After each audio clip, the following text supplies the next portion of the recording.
తెలంగాణ రాజకీయాల్లో కవిత suspend episode ఆసక్తికరంగా మారింది. కవిత పార్టీ గీత దాటింది అన్న కారణంగా ఆమెను సస్పెండ్ చేస్తూ సంచలన నిర్ణయం తీసుకుంది బీఆర్ఎస్. దీంతో ఇప్పుడు కవిత ఏం చేస్తారు అనేది రాజకీయ వర్గాల్లో చర్చనీయాంశంగా మారింది. పార్టీ సస్పెండ్ చేయడంతో ఆమె తర్వాతి అడుగులు ఎటువైపు అనే ఉత్కంఠ కొనసాగుతుంది.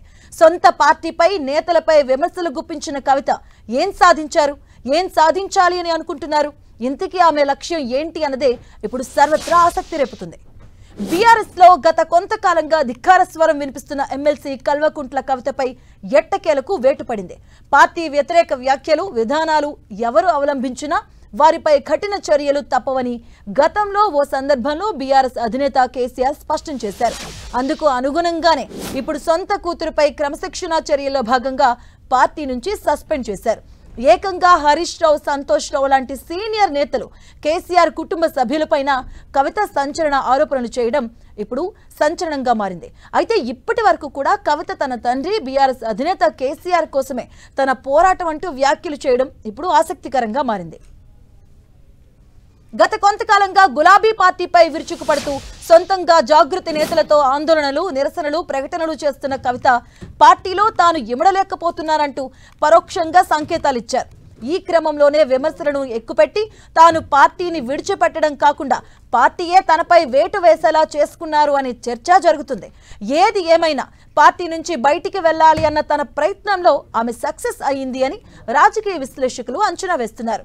పార్టీ సస్పెండ్ చేసిన నేపథ్యంలో ఇప్పుడు కవిత నిర్ణయం ఏంటి అన్న దానిపై సర్వత్రా ఉత్కంఠ నెలకొంది. బీఆర్ఎస్ నుంచి తనను సస్పెండ్ చేస్తూ నిర్ణయం తీసుకున్న వేళ కవిత తదుపరి నిర్ణయంపై ఆసక్తి నెలకొంది. తన ఎమ్మెల్సీ పదవికి కవిత రాజీనామా చేసే అవకాశాలు ఉన్నాయన్న టాక్ వినిపిస్తుంది. అయితే ఆమె కొత్తగా పార్టీ పెడతారా లేక ఇతర పార్టీలోకి వెళ్తారా అని చర్చ జరుగుతుంది. తెలంగాణలో బీఆర్ఎస్ కు ప్రత్యామ్నాయంగా ఉన్న కాంగ్రెస్, బీజేపీలపై కవిత గత కొన్నేళ్లుగా తీవ్రంగా విమర్శలు చేస్తూ వస్తున్నారు.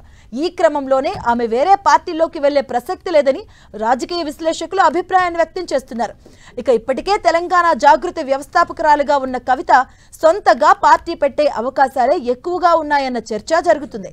అదే జరిగితే తెలంగాణ గడ్డపై మరో కొత్త పార్టీ అవతరించబోతుంది అనేది వాదనలు వినిపిస్తున్నాయి.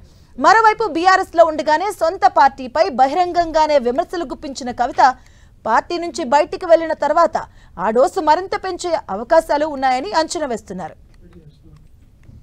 మొదట జగదీష్ రెడ్డి, ఆ తర్వాత హరీష్ రావు, సంతోష్ రావులపై విమర్శలు చేసిన కవిత ఆ తర్వాత ఎవరిని టార్గెట్ చేస్తారన్న ఉత్కంఠ ఇప్పుడు నెలకొంది.